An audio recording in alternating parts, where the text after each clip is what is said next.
Welcome back sa aking YouTube channel. Para sa mga first time lang po nanonood, please click mo na yung Jeremy's TV Manila. Anyway guys, wala na ba ito? Libre lang. Tulong mo na lang din sa kapwa mo. Alright, thank you very much po.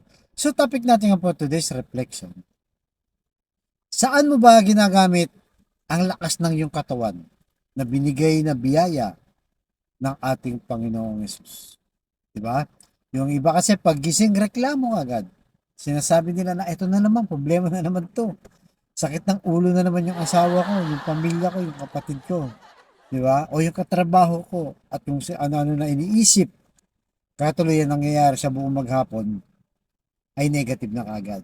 So, ang dapat nating isipin, pagbangon mo pa lang o pagmulat pa lang ng mata mo, pasalamat ka na sa Diyos. Manalangin ka na at namulat ang mata mo at humihinga ka pa. Di ba? Kasi nga maraming tao hindi na nag-iisip. So, yung binigay ng Diyos na katawan natin, para gamitin ito, di ba, sa trabaho, o ano man lang yung ginagawa sa buhay, para maging productive ka. Even na nung nilalang, yung unang magulang natin, itong si Eva at si Adan, bago pa ito matukso, ang sabi ng Diyos, binigyan na silang kalakasan para magbungkal, di ba, ng lupa sa Garden of Eden, para may makain sila at maging malakas ang kanilang katawan. 'Di ba? Kaya parang subuhin natin ngayon sa modern time naman natin ngayon, guys, 'di ba? Pagising natin, lalo na pag Lunes na, pasok ka na sa trabaho. Janitor ka man, 'di ba? Napakalaga niyan. Factory workers, security guards, first lady, construction worker, mga professional, doctor, engineer, o kung ano pa mang larangan ng inyong trabaho. Napaka-blessing mo. Yung iba naman kahit housewife lang, sa bahay lang, importante po ang iyong papel, 'di ba? O yung presensya mo sa pamilya mo. Dahil kung hindi ka magtatrabaho, lalo na sa mga kababaihan, mas marami, 'di ba? Kung hindi ka maglalaba ng damit, 'di ba? Ano ang isusuot ng asawa mong magtatrabaho? O anong isusuot ng mga anak mong uniform, 'di ba? Para makapag-aral sila. Kung Kung ikaw lahat ang nasa bahay, halimbawa naglilinis ka ng pinggan, paano kayo kakain ang pamilya mo kung hindi ka naghuhugas ng pinggan, di ba? Minsan nagiging karpintero ka pa kung may mga sira. Kaya malaki ang role ng housewife sa bahay kasi nga ito yung nagbibigay ng lakas at para ma-move o kumilos ang buong pamilya ng dahil sa housewife. Kaya lahat po tayo may trabaho, basta wag lang tatamad-tamad, wag lang batugan, yung gumigising ka ng alas 10 ng tanghaling tapat na, di ba? Tapos natutulog ka ng mga alauna, alas 2. So, trabahong tamad yun at batugan. Walang productive yun. Ang gusto ni Lord, binigyan tayo ng buhay at kalakasan sa katawan, lalo na kung wala ka namang kapansanan. Minsan nga, di ba, kahit may mga kapansanan, talagang todo trabaho pa sila. Kaya sabi sa Genesis, guys, chapter 2, verse 15, inilagay ng Panginoong Yahweh ang tao sa halamanan ng Eden upang ito'y pagyamanin at pangalagaan. So yun guys, malinaw, di ba? Si Eva at si Adan, di ba? Nilagay sa halamanan para nga pagyamanin kung ano ba yung binigay ng Diyos sa kanila. Parang sa atin, ano man ang larangan ng ating trabaho, pagsikapan natin yan, mahalin natin yan. Kasi diyan nagsisimula, di ba? O diyan na kinukuha ang pinangkakain mo sa pamilya mo. Minsan sa kapatid pa, nagbibigay ka sa nanay mo, sa tatay mo, sa lola mo, at kung kani-kanino pa.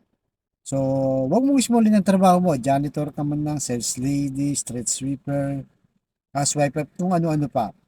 Basta ginagawa mo ang trabaho mo, productive ka, malaking role yan para sa pamilya.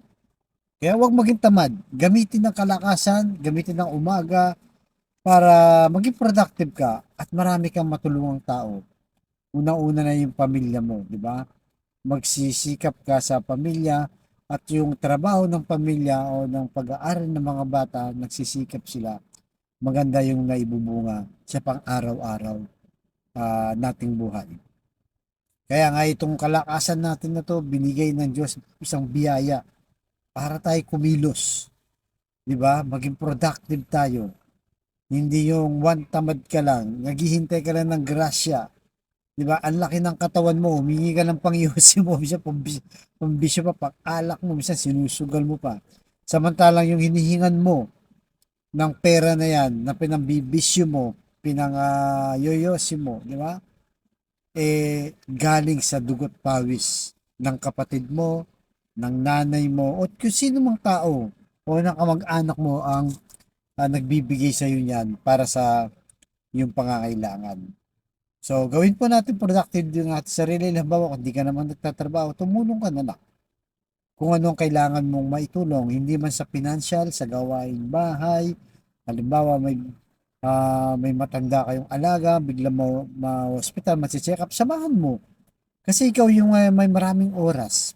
Huwag mo nang istorbohin yung mga nagtatrabaho para maging productive sila at para makatulong ang lahat. Kaya importante po ang bawat isa sa atin ay gumagalaw.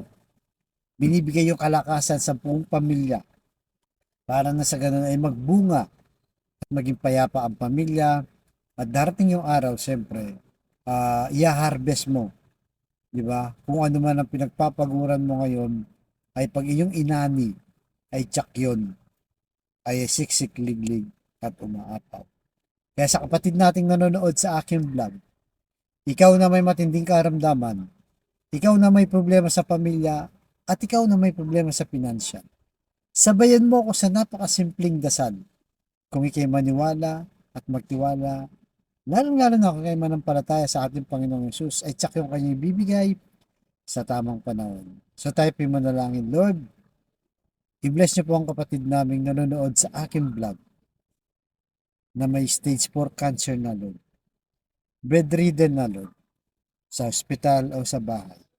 May taning na po sa buhay. Walang imposible sa iyo, Lord. Ipuhin niyo po na yung mapagpagaling na kamay. Haplusin niyo po, tanggalin niyo po ang kanyang karamdaman para sa kanyang pamilya. Ganon din po sa pamilyang nasira, nagkawatak-watak dahil sa hindi pagkakaunawaan. Ibalik niyo po ang magandang samahan at pagbigkis-bigkisin niyo po muli.